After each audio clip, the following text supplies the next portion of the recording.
Item hashtag SCP-029.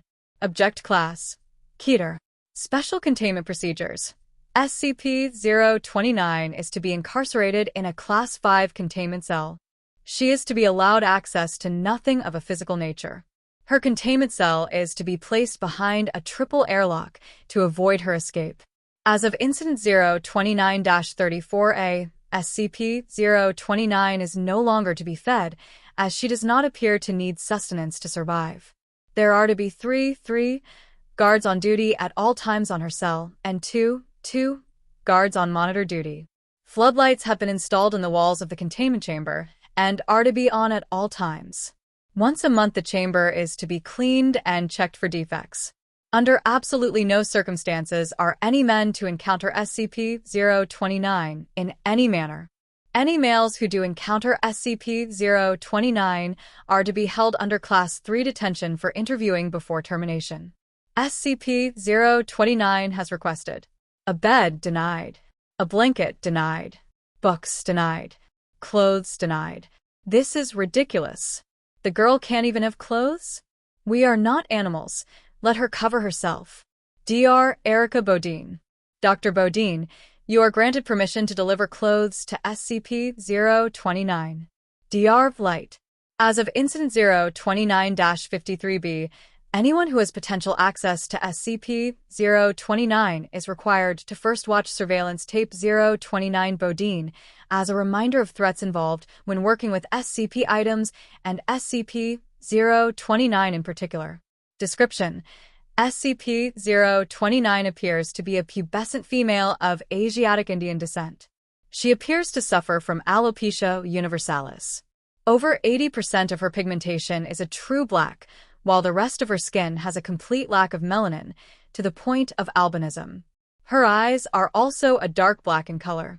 SCP-029 has severe homicidal tendencies and has displayed a remarkable ability to use any item as a weapon.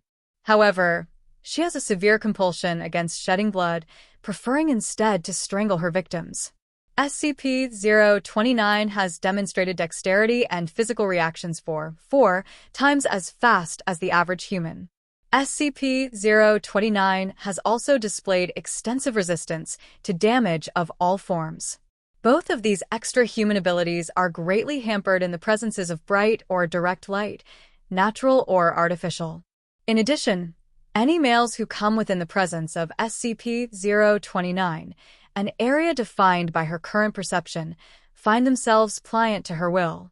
Such males become willing to kill or even die for SCP-029.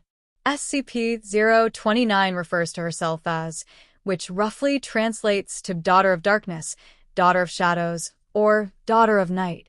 Interviews with SCP-029 have proven difficult to conduct due to SCP-029's constant attempts to kill or convert all who speak with her. Over her years of captivity, the black patches on her skin have increased in size. SCP-029 was first brought to the Foundation's attention by an agent working in rural India. An attempt on his life led him to a small cult of men who claimed to be thuggees in service to the daughter. Several weeks of investigation proved that they believed the world to be in the last years of the Kali Yuga, and that by sacrificing 1 million lives to the Daughter of Darkness, they could raise their goddess and end the world. They also believed that only sacrifices performed through strangulation added to this tally. Events led the agent to their mountain fortress, where he discovered SCP-029. After the loss of said agent, data expunged, which ended in our acquisition of SCP-029. Addendum 7 years after capture, SCP-029 began showing anomalous growth in her black pigmentation. When questioned about it, she claimed her followers were on the move once more. Investigation led us to a concentration of so-called thuggees that had escaped our initial foray. After discovering that all her followers were there for one of their holy days, a tactical air strike was called in. When the first bomb dropped, SCP-029 awoke from slumber, screaming at the top of her lungs. SCP-029 continued to scream for the next 4 hours, ranting and raving that we were killing her people. Since said event, the growth of black pigmentation has stopped completely. Also since said event, SCP-029 has redoubled her efforts to escape. SCP-2820 has been proposed as a possible method of neutralization should the situation worsen.